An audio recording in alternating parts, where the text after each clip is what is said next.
Hi, welcome to Serial, the new video series where I talk about true crime and food, my two favorite things in the whole wide world. So, for this first episode, we are going to be talking about John Wayne Gacy.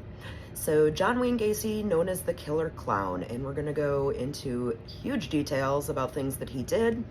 Anyway, John Wayne Gacy, let's get to it. I should probably tell you guys what we're making because it makes so much sense once you hear his story. We are making mock Kentucky Fried Chicken today. I am not huge on making fried chicken. I am more of an oven-baked chicken type of girl. But to fit in with our John Wayne Gacy theme, we are going to make Kentucky Fried Chicken, and I will explain why as we talk about John Wayne Gacy. Okay, so we are making mock Kentucky Fried Chicken. Let me tell you a few things about this recipe first, some ingredients that we're going to use, and then we'll talk a little bit about John Wayne Gacy. Alrighty, so we are making this mock recipe. It is not exactly like Kentucky Fried Chicken, but we are going to make our version here in the Gacy place. John Wayne Gacy, he was born on St. Patrick's Day in 1942 in Chicago. He had a terrible childhood from what he says. He had an abusive alcoholic father who often beat him and his own mother. So let me add some ingredients before I get too far into this. So we are going to make the flour mixture right now. Okay, so our recipe is going to call for 1 3/4 cups of flour. Now I have a lot of chicken to fry, so I am just going to go ahead and double this.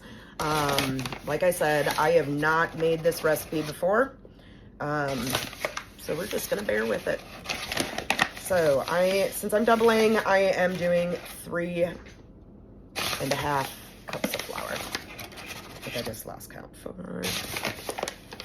Alrighty, so we'll get our flour in there. We're just making our breading mixture right now. Alright, then we're going to add 6 tablespoons of cornstarch to it. Anyway, so a little bit more about John Wayne Gacy's childhood. He had a heart condition. So because of that heart condition, he was not allowed to participate in a lot of sports. It kind of made a very lonely childhood for him. And I can't count and talk. 3. That's 3. Okay. 4, 5, and 6. He also was very feminine. So there is a rumor that says that he was often caught wearing his mother's lingerie. He's never once owned up to that murder or to that rumor about his childhood at all, but he has often said that his dad was an abusive alcoholic. So, but we're talking, 1942 when he was born. So this is a long time ago. Anyway, at the age of 16, this is kind of interesting. So, like, he started off in Chicago, okay? At the age of 16, he was some sort of employee or a camp counselor at a resort in Elkhorn, Wisconsin. There is a Chicago resident named David Bolton who says that he went to this resort in Elkhorn when he was 9 or 10 years old, and Gacy sexually assaulted him then. So the fact that came out like way later on, obviously at 16 years old, Gacy had some tendencies already that are definitely going to show up in his future crimes. Okay, let me add another ingredient here before I tell you the next thing. We are going to be adding 2 teaspoons of our roasted garlic powder, okay? If you don't have roasted garlic powder, just use regular garlic powder. Normal people use regular garlic powder. I just like to be special or little extra, I guess, but I had this roasted and it sounded good, so we're going to put that in there. So 2 teaspoons of roasted garlic powder or regular garlic powder. Alrighty, Then it says we need to have 2 teaspoons of garlic salt as well. I don't want to be completely able to ward off vampires, so we're just going to use regular salt, okay? We're also going to put in 2 teaspoons of our Smoky Mojo, which, if you didn't catch that at the beginning, it is a spice blend that has smoked paprika, garlic, sea salt, black pepper, spices, and other herbs. We just like this seasoning here at our house, so we're going to use it. So I'm putting in 2 teaspoons of that as well. Okay, but it does, the original recipe just calls for smoked paprika, which that's fine. If you just want smoked paprika, you can have paprika. Okay. Then it is also calling for 1.5 teaspoons of pepper, which for some reason I stuck over there. When John Wayne Gacy was a senior in high school, he dropped out of school. After that, he went and spent some time in Las Vegas and worked in a mortuary.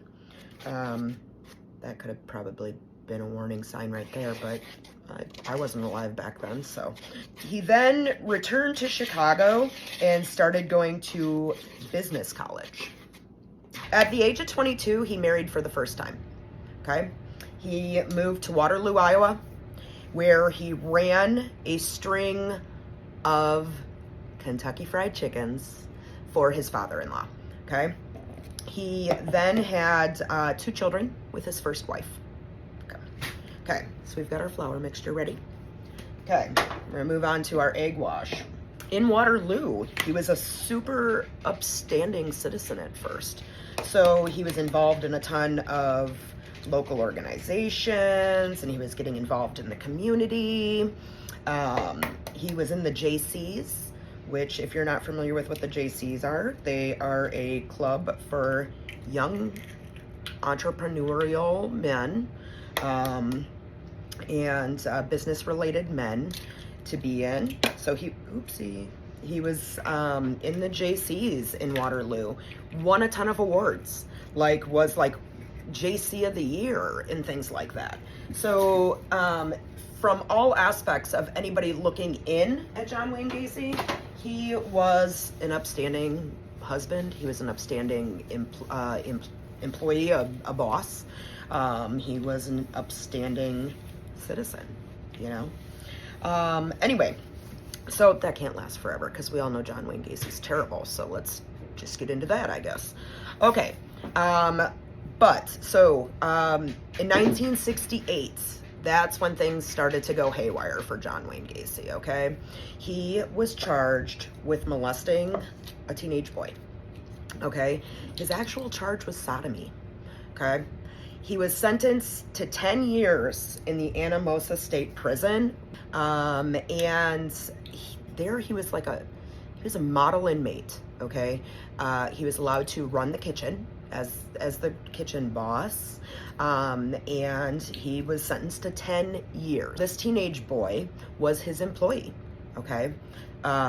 He has also been accused of indecent acts with other teenage boys, but he would bribe them with money and with alcohol to keep their mouths shut at this point in time, okay? Okay. Let me pause on that one for a second because now I need to add, I've got my eggs in here. I have 4 little tiny farm eggs in here. Okay, I am going to add 1 cup of water and 1/2 cup of vodka. Then we're gonna whisk it, okay? So, sentenced to 10 years. He serves 18 months. 18 months, that's it. Okay, so he's out in late 1969, early 1970. While he's in prison, his wife divorces him, because wouldn't you? I mean, I would. And his wife divorces him, and he then decides to move back to Chicago, okay? Now, this is all before the internet. So, when you're, now going 3.5, 4 hours away. I probably should have researched how far it is from Chicago to Waterloo, but I know there's interstates in there, so it's probably way faster. Maybe like 4 hours away. He just moves back to Chicago from Waterloo because his wife divorced him. his wife doesn't want to have anything to do with him. He never sees his kids anymore because he's a sick individual, okay? Gets fired from the father-in-law. He has nothing left in Waterloo. Why would you stay there anyway? But so goes back to Chicago. With the help of his mom, he buys a house, okay? He's going to buy a house in Norwood Park on Summerdale. So John Wayne Gacy is back in Chicago. He decides to make his own business, okay? He went to business college once he got back there, you know, for the first time around before he got married. So he's got a little bit of business background behind him. So he goes and he decides he's going to make a construction company. He starts his own business, okay? Now, when you own a business, you need employees. And he is very, very well connected in Chicago to the point where that's how he got away with a lot of stuff in Waterloo. He would tell these young boys and threaten them that he knew all these politicians and everything in Chicago, and he could get, you know, he could get them taken care of. He could get their families hurt, things like that. So anyway, he gets back to Chicago. His mom helps him get a house in Norwood Park, and he's just living it up in Chicago because it's before the internet. Nobody knows what he's done, right? Let's get our oil going. So it's going to take a few minutes to heat up. So we're just going to put some vegetable oil in our Lodge enamel pan. We have also prepared a pan with some paper towels. Okay. Now, so he's back in Chicago. He's starting up his business. It's like early 1971. We're putting about 1.5 inches of oil in here, by the way. Okay. And we're going to turn that on. And we're going to watch our temperature. I have a candy thermometer, an oil thermometer, because we want our oil to be up to about 350 so that we can get that nice, crunchy, golden, fake Kentucky Fried Chicken crust on it, okay? Okay, so we're gonna turn that on, let that go for a little bit, and we'll talk a little bit more about John Wayne Gacy, okay? Alrighty, so here he is, he's in Chicago. In 1971, he was accused of trying to have sex with a teenager again, okay? The charges were dropped because the teenager never showed up at court. Now, you have to remember, in the 70s, it was massively homophobic. Like, you weren't gay. Really, like, that's all there was to it. It was bad. It was not accepted at all. You were beat, you were gonna get physical harm if somebody found this out, you know? So for this teenager not to show up in court, it made the charges drop. See, now, the Iowa Parole Board didn't know that these charges existed because there was nothing electronic. Had they known, Gacy's parole would have been violated because he had these charges from this 1971 sexual assault charge, okay? But this is before anything was, electronic. So how would you know? Okay. Anyway, around this time, he also gets married for a second time. Okay, so him and his wife are married. Not long after they're married, they stop having any type of sexual activity because, he's just really not into women. Okay. Also around this time, he's huge in Chicago, and he's really playing with all of the politicians, and he's really trying to make a name for himself, and he's rubbing elbows at all the right picnics, and he's having these huge parties at his house, and he's inviting all of the right people, and everyone thinks John Wayne Gacy is fabulous, except for he's still assaulting men. He's still assaulting young men, okay, teenagers and young men. So he also at this time starts going around as a clown named Pogo or Patches. And he would show up at all the neighborhood parties like this. He would do kids' birthday parties as Pogo or Patches. And that's how he's going to get his nickname, the Killer Clown, later on. Okay, let's dip some chicken. So in 1972, that's when he commits his first murder. Okay, and his first victim was Timothy McCoy. Now, Timothy McCoy was, I can't remember off the top of my head right now how old he was when he was the first official identified victim of John Wayne Gacy. So, with our chicken, we're going to dip it in our egg wash and then put it in the dry mix and roll it around with the left one. So we're going to do that a couple times here. I feel like it needs to be dipped a second time. This is original recipe. Okay, so here's one. In 1975, okay? In 1975, his second known victim, John Bukovich, is killed, okay? Now, a little bit about John Bukovich. He was his employee. He worked for him for the construction company. He even talked to his mom and was like, oh, I don't know where he's been. He came and got his last paycheck from me. I haven't seen him since. And he had killed him, So, like, crazy. So, also, so that was in 1975. Now, 1976, things start to get even crazier. Let's check. Where are we at? We're at about 250, so we're getting there. 1976, he kills 9 more identified young men. Okay? Now, when I'm saying young men, I'm talking between the ages of 14 and 21. He would pick up these young men at bus stations. He would pick them up in Boys Town, wherever he could find them, okay? And he would bring them back to his house, and they would drink, and they would do drugs. And he would always do what he called the handcuff trick. He would pretend that he could, get out of this handcuff set but he would always cheat. He had a key or, whatever. It's a different set of handcuffs, and then they couldn't. And then he would sexually assault them, and he would strangle them. In 1977, he kills 9 more, okay? 9 known victims in 1977.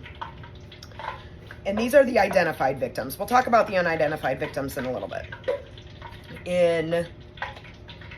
So that is in 1977, 9 more. In 1978, which is the year he would have got out of prison, he kills 5 more. Okay. And then something happens in December of 1978.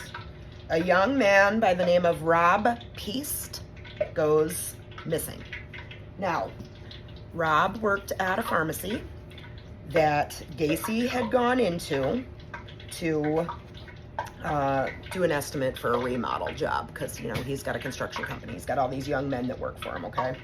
I should also tell you that at this time, he has charges already. Gacy has charges at the time Rob Peast goes missing for sexual assault, and he's awaiting court date for it, okay? So, ooh, our thermometer fell in. That's not good. Okay. So he's already got pending charges when Rob Peast goes missing. So, Rob Peast is at the pharmacy where he works, and John Wayne Gacy comes in to do this estimate, and talks to Rob Peast. It's unclear if he talked to him prior to that or that day or whatnot, but Rob Peast is going to go to John Wayne Gacy's house to fill out an application so he can also work at the construction company. Okay. So, nobody ever sees Rob Peast again. Nobody. He goes with John Wayne Gacy to fill out this application. His mom goes to pick him up from work or calls to see if he's ready, and nobody ever sees or hears from him again. So, one of the cashiers says, basically, this guy that did our estimate was in here, you know, he got some walking around doing an estimate for this construction we're going to be doing. Why don't you check with him? Okay. So on December 11th, that's when Rob Peast is killed. So the cops show up at John Wayne Gacy's house, and they say, hey, we're looking for this kid. And he says, I don't know, don't know who he is, never seen him before. So they leave. Okay, that's December 11th, 1978. And they leave, and they'll find out later on that Rob's dead body was in the house still when they went there. Yep, still there. Anyway, John Wayne Gacy tells them, oh, I can't talk right now. I have to plan my uncle's funeral. I think it was his uncle. And, you know, like, I'll come and talk to you guys when I can, because right now I'm busy. And they said, okay, no problem. Come down and see us whenever you can.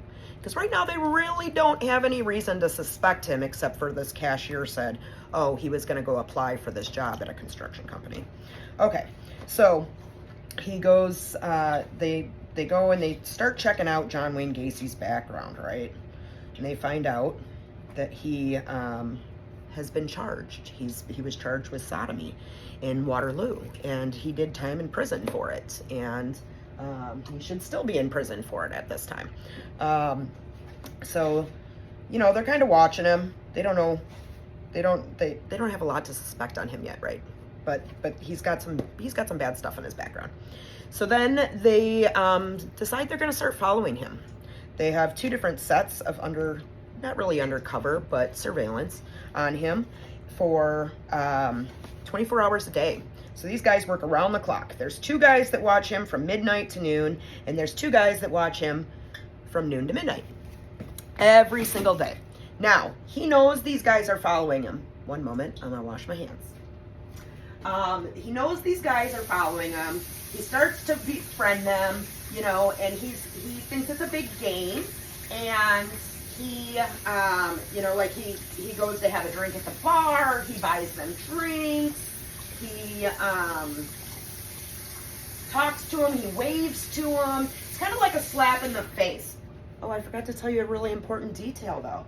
So, the day after the cops came to his house, he then has to get rid of Rob Peast's body, because remember, it was in the house, but the cops didn't come in, so they don't know that. So he has to get rid of that body. So before he goes to the police station, he goes and he dumps Rob Peast's body in the Des Plaines River, okay? He then, I lost where I was at. He then goes to the police station, and he's covered in mud. His car's covered in mud because it got stuck, you know, when he went to go get rid of the body. So and the cops notice that he's muddy, which is crazy. But anyway, so, but I guess, you know, like, you're just muddy, whatever. So he goes and he finally goes and talks to the cops. They can't get him for nothing. He starts to say they're harassing him, they're following him, and they're following him because they just know that his background sounds terrible, right? Okay, pause, because we're going to drop some of our chicken in, okay? Now, this says I need to cook it at 350 in this oil, 350 for 7 to 8 minutes. I have bones in here. I'm going to, I guess we're going to try 7 to 8 minutes and we'll see, okay? So the cops are following him all around, and he, ooh, can you hear the sizzle?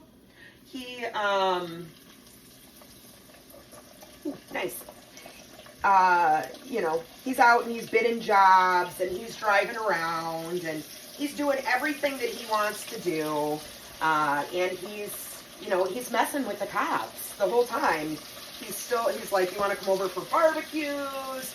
You know, he's just being ridiculous, okay? And all the meanwhile is trying to tell his lawyer that he's being harassed by these cops. Okay. Anyway, so over the next, like, week, they're following him nonstop, okay? To the point where he's used to it now, though. So he's like, hey guys, he says out to the cops, you want to come in? Like, you know, hang out? You want a beer? And the two cops are like, yeah, sure. You know, so because they're like, maybe we can look around. Because they've already done one search warrant on his house in Norwood Park and haven't found anything yet, okay? So they go into his house, and, you know, their plan was that one guy was going to distract him while the other one could look around. So he's, you know, the one officer's like, oh, can I get a glass of water? And the other officer's like, can I use your John? So the second officer's in the bathroom, and the heat kicks on. Well, there was just a real pungent odor that came up when the heater kicked on through the bathroom vent of decomposition. So, but he didn't know what the smell was at that time. Like, he knew it, but he couldn't place exactly what it was. So he goes and, you know, he tells the other officer about it, and they're telling, you know, like, the police bosses about it, and they're still watching him, right? Well, he's starting to get paranoid over the next week. Real super paranoid, freaking out. So he goes to this gas station, and he walks in, and he, like, throws a couple bags of marijuana at the clerk, and then goes peeling off. So then they're like, can we get him on the pot charge? Because back then in Illinois, you know, weed wasn't legal. We're talking 1978. And they try to get him on this pot charge, but they're afraid they're going to really get nailed for the harassment he's already telling everybody they're doing to him. So he ends up going to meet with his lawyer. His paranoia's gotten to him, and him and his lawyer are drinking, and he starts to tell his lawyer things, okay? Now, you got some client-lawyer privilege, confidentiality stuff going on. So the lawyer can't tell the cops what he has confessed. But somehow the cops find out that they need to still keep an eye on John Wayne Gacy, okay? And they already know that there's that familiar scent that came up out of the heating ducts, but the cop couldn't place it at the time. Okay, so he finally figures out that the smell he was smelling was human decomp, okay? He went in the bathroom, the heat kicked on, the smell of dead humans was what was coming up through the heating vents. Now, they've already done a search warrant, so the chance of them getting a second search warrant that's like ludicrous. It's not going to happen. Somehow, because of the marijuana that they threw at the clerk, they were able to get a second search warrant. They decide to look in his crawl space, okay? John Wayne Gacy had 26 dead bodies of young men buried in his crawl space. 26, okay? He ran out of room in his crawl space and started to throw his later victims in the Des Plaines River, okay? So, 1972, he kills Tim McCoy. In 1975, he kills his own employee, John Bukovich. And then in 1976, he killed 9 more identified victims. In 77, 9 more. In 78, 5. And then his last victim, Rob Piest. Okay. All in all, they found 26 dead young men in his crawl space, covered with lime to help mask the scent.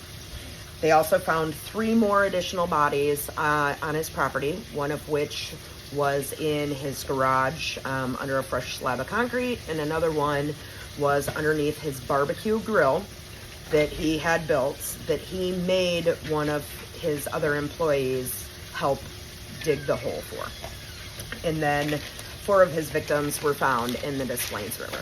Okay, so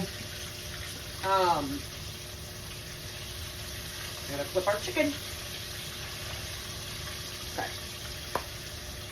He was convicted of all 33 murders. He pled guilty, but I think he pled guilty. But he was trying to go for an insanity plea at one point in time. So he was found guilty of all 33 murders, okay? As of all those 33 murders, there were still 8 identified victims at the time that they found all of the bodies, 8 of them. And he was sentenced and everything. In 1980, he was sentenced to death for 33 murders. He died. They executed him with lethal injection on May 9th of 1994. And his last meal, which is why we're making Kentucky Fried Chicken, because it's coming around, like twofold here. His last meal for John Wayne Gacy that he requested was a dozen fried shrimp, a bucket of KFC's original recipe chicken, French fries, a pound of strawberries, and a bottle of Diet Coke.